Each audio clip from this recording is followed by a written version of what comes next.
मैं एसडीएम हल्द्वानी विवेक राय JJN news के माध्यम से आपसे जुड़ रहा हूं। मैं आप लोगों से आग्रह करूंगा कि कोरोना की वर्तमान परिस्थितियों में हमें हमारा योगदान बहुत आवश्यक हो गया है।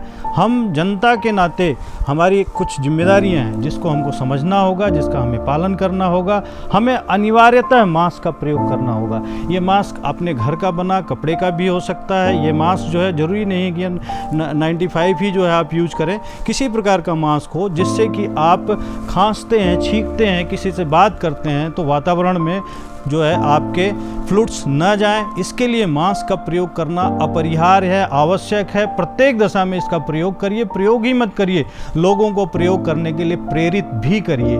यदि कोई मास्क पहने हुए नहीं आ रहा है तो उसको टोकिए। आज सामाजिकता मत निभाइए। ये मत सोचिए कि कोई बुरा मानेगा। अगर वो बुरा भी मानता है तो भी आपको टोकना है। यह मानवता के लिए आपको करना है। दूसरी बात, मेरा आग्रह है कि किसी भीड़ भरे स्थान पर मत जाइए।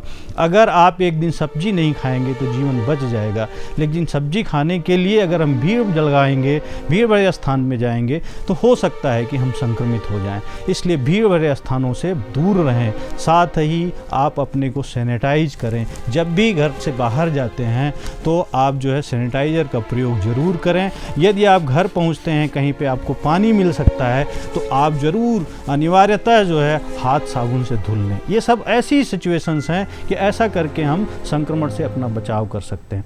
साथ ही मैं एक आग्रह यह भी करना चाहूँगा अपने सम्मानित जनता से कि आप लोग जो है लोगों को समझाएं कि पैनिक नहीं होना है।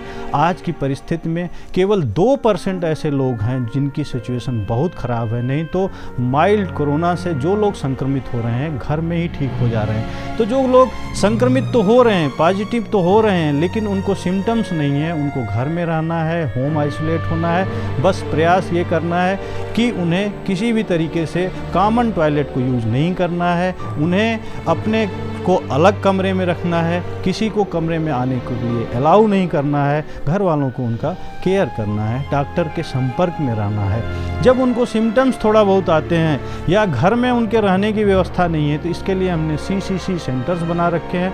कोविड केयर सेंटर मोटा हल्दू, मोती नगर, बाग जाला और मिनी स्टेडियम में हमने बनाया है। वहाँ पर आपके रहने, खाने और डॉक्टर के स्तर से देख रेख की व्यवस्था है। साथ ही हमारे जिलाधिकारी महोदय के स्तर से हल्द्वानी नगर में अनेक हॉस्पिटल्स को कोविड केयर हॉस्पिटल के रूप में तब्दील किया गया है। नीलकंठ, विवेकानंद, जगदम्बा और आपका और इस तरीके से कई हॉस्पिटल्स हैं जिनको हमने कोविड केयर हॉस्पिटल्स के रूप में तब्दील किया है। आगे भी हम प्रयास करेंगे कि और हॉस्पिटल्स को इस श्रृंखला में हम ले पाएँ। कृष्णा है और सुबह हॉस्पिटल है और इस तरीके से और हॉस्पिटल्स हैं जिनको कि हम इस श्रेणी में रखेंगे। हम किसी भी तरीके से किसी भी अपने नागरिक को परेशान नहीं होने देंगे। सुशीला तिवारी हॉस्पिटल पूरी तरीके से कोविड केयर हॉस्पिटल के रूप में काम कर रहा है। वहाँ पर जो है हड़ताली भी वापस आ चुके हैं। किसी प्रकार की कोई समस्या नहीं है। किसी प्रकार की कोई भी ऑक्सीजन की सप्लाई हो या किसी प्रकार का कोई इंजेक्शन हो, उसके लिए बहुत परेशान होने की आवश्यकता नहीं है। डॉक्टर अगर समझेंगे तो उसका उपयोग करेंगे। रेमडेसिविर इंजेक्शन के लिए हमारे जिलाधिकारी महोदय के स्तर से एक कमेटी नियुक्त कर दी गई है। यदि उपलब्ध होगा तो उन्हीं को दिया जाएगा जिनको आवश्यकता है। उसी हॉस्पिटल्स को उपलब्ध कराया जाएगा जहां पे मरीज ऐसे हैं जिनको इस इंजेक्शन की आवश्यकता है। किसी प्रकार का पैनिक क्रिएट करने की ज़रूरत नहीं है।